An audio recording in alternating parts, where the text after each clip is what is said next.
Hello, and welcome back to a chapter today. I apologize, I missed a day yesterday, but I was super busy, and by the time I had finished all my work, it was just not conducive for me to sit down and read. So I decided, you know what, I'm going to leave it for the next day, and here I am today. But I cannot double up today because the chapters are a bit long for chapter 3. So I'm just going to go ahead and read chapter 2. And as usual, when it comes to the repeating for each of the tribes, I will not repeat. I will just call the name of the tribe and maybe the number, because the first chapter we read of Numbers gave the total for each of the tribes for the men 20 years and older who were able to go to war. And that's who were counted. So for each of the tribes, there was a representative or a prince for that tribe. So today we'll be kind of continuing from there, and we'll see what exactly they're numbering this time.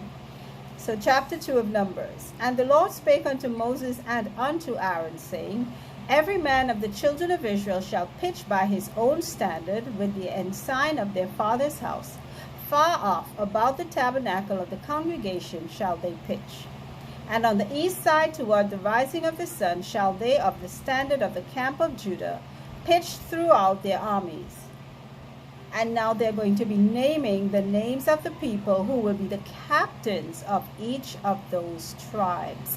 So remember, these are the people who were chosen in Numbers 1 or counted as worthy to go to war. So now they're looking for captains of these tribes. Now remember, this is a time of war because they have to take over the land of Canaan that God has promised them. But he's not just going to throw the people out by some magic disappearance. They have to go in and fight. And sometimes in life, this is a lesson for us too. God will give us the victory, but we have to put up some fight. You know, we have to do some fighting. And I don't mean just literal fighting. It means like perseverance and stick-to-itiveness and keep on praying and till it comes through. So let's see. Let's start with the tribe of Judah. Nahshon was supposed to be the captain. For the tribe of Issachar, Nathaniel was supposed to be the captain. For the tribe of Zebulun, Eliab was the captain. For the tribe of Reuben, Eliezer was the captain. For the tribe of Simeon, Shelumiel was the captain. For the tribe of Gad, Eliasaph was the captain. For the tribe of Ephraim, Elishama was the captain. For the tribe of Manasseh, Gamaliel was the captain. For the tribe of Benjamin, Abidan was the captain. And for the tribe of Dan, Ahiezer was the captain. And for Asher, Hagiel was the captain. And for Naphtali, Ahira was the captain. And now reading from verse 30. And his host and those that were numbered of them were 53,400. And they that were numbered in the camp of Dan were 100,050 and 7,600. They shall go hindmost with their standards. These are those which were numbered of the children of Israel by the house of their fathers. All those that were numbered of the camps throughout their hosts were 600,000 and 3,550. In other words, 603,550 men who were 20 and above, ready for war. But the Levites were not numbered among the children of Israel, as the Lord commanded Moses. And the children of Israel did according to all that the Lord commanded Moses. So they pitched by their standards, and so they set forward every one after their families, according to the house of their fathers. So that's the end of chapter 2. And since it's that short, as we kind kind of summarized it, I'm going to go into chapter 3. And chapter 3 reads, "These also are the generations of Aaron and Moses in the day that the Lord spake with Moses in Mount Sinai. And these are the names of the sons of Aaron, Nadab the firstborn, and Abihu, Eleazar, and Ithamar. These are the names of the sons of Aaron, the priests which were anointed, whom he consecrated to minister in the priest's office. And Nadab and Abihu died before the Lord, when they offered strange fire before the Lord in the wilderness of Sinai. And they had no children. And Eleazar and Ithamar ministered in the priest's office in the sight of Aaron their father. And the Lord spake unto Moses, saying, Bring the tribe of Levi near, and present them before Aaron the priest, that they may minister unto him. And they shall keep his charge and the charge of the whole congregation before the tabernacle of the congregation, to do the service of the tabernacle.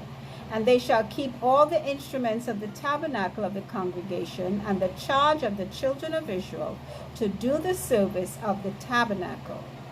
And thou shalt give the Levites unto Aaron and to his sons. They are wholly given unto him out of the children of Israel.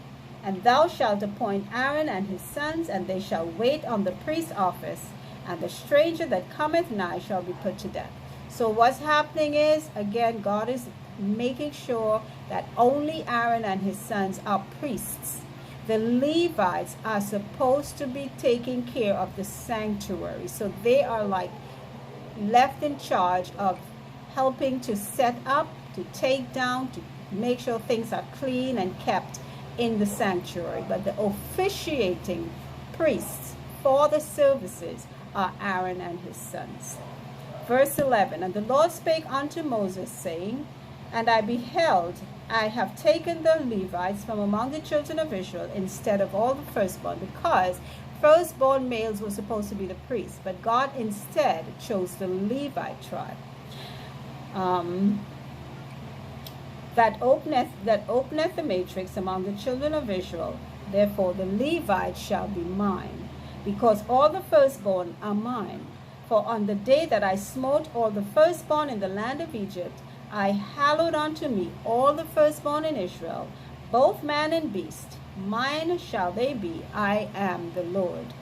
And the Lord spake unto Moses in the wilderness of Sinai, saying, Number the children of Levi after the house of their fathers by their families, every male from a month old and upward, shalt thou number them. And Moses numbered them according to the word of the Lord, as he was commanded. And these were the sons of Levi by their names. And there is a whole long list of names of Levi's sons, all the way up to verse 22. Those that were numbered of them, according to the number of all the males from a month old and upward, even those that were numbered of them were 7,500.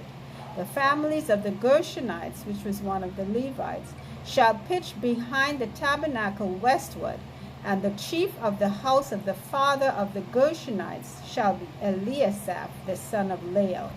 And the charge of the sons of Gershon in the tabernacle of the congregation shall be the tabernacle and the tent, the covering thereof, and the hanging for the door of the tabernacle. So what God is doing now is allotting to the sons of Levi different appointments or work to be done in the sanctuary. So for Gershon, they are in charge of the coverings.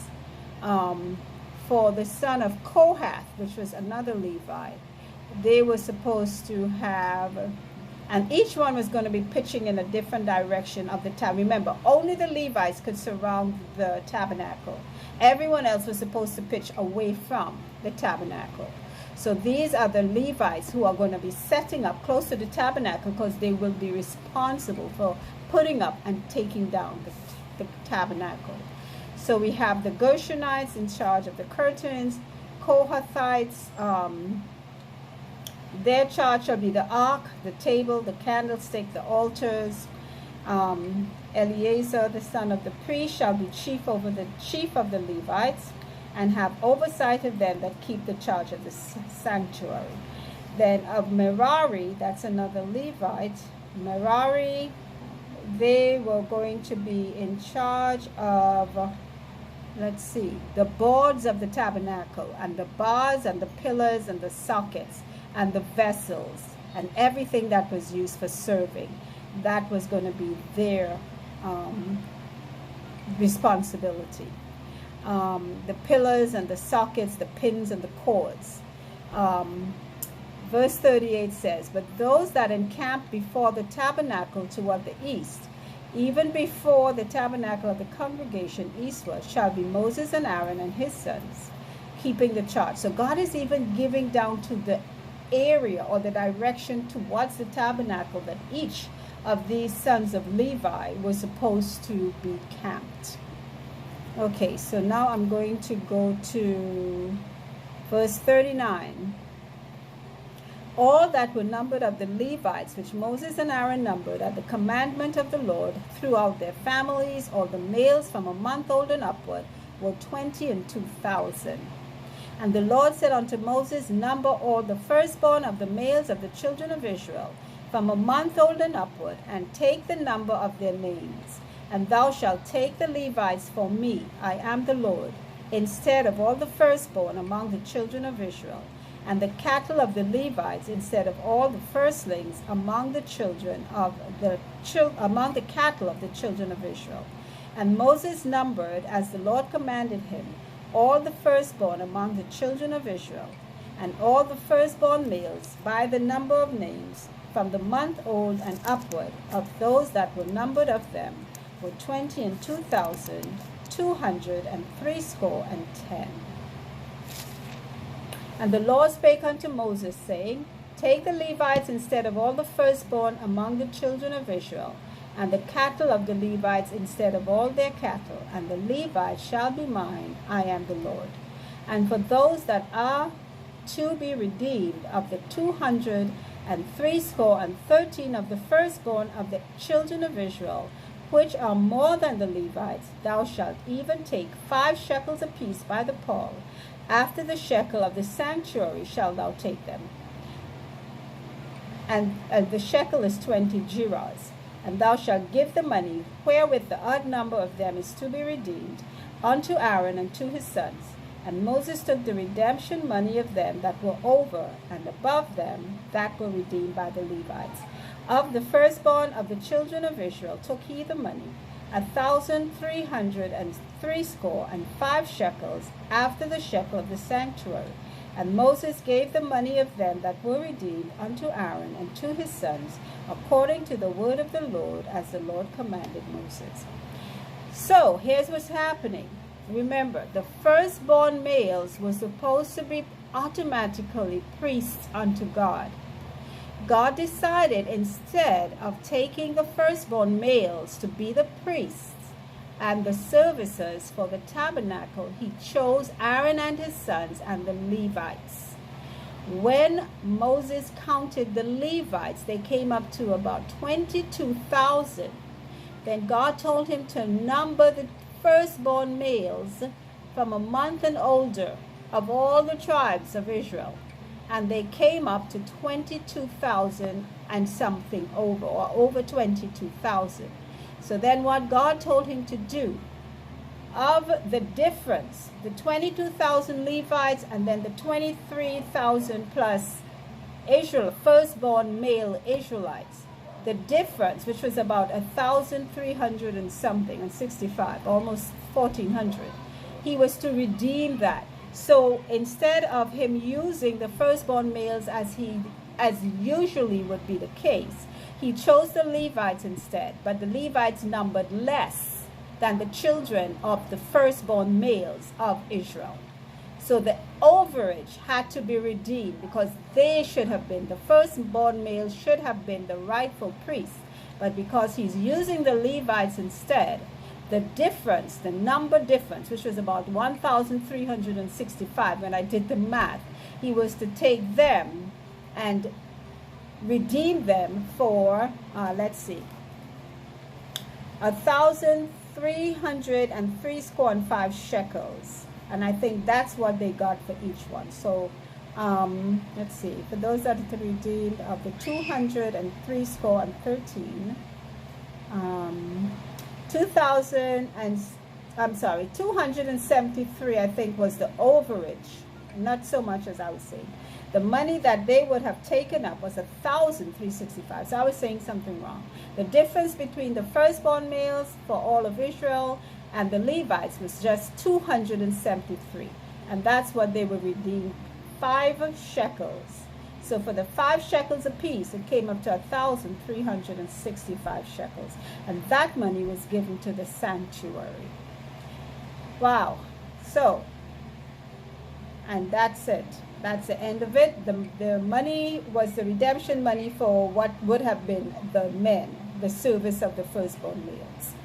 Okay, if you don't understand what I was saying, you can always give me a quick text or comment or whatever it might be. But if you'd like to read it yourself in Numbers chapter 3, feel free.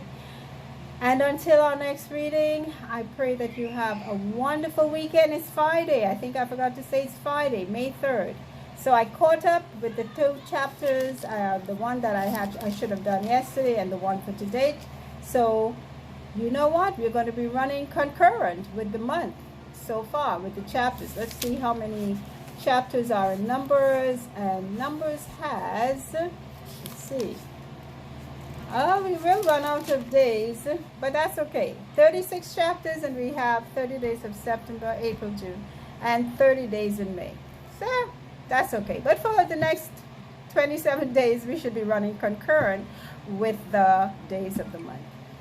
So, with that said, I pray you have a wonderful weekend. I'm about to head into the Sabbath hours as the sun has set. So I am looking forward to a restful Sabbath and to just be filled with uplifting, inspirational messages and thoughts and words and ideas. So until we meet again, I remember faith comes by hearing God's word. Take care. Bye.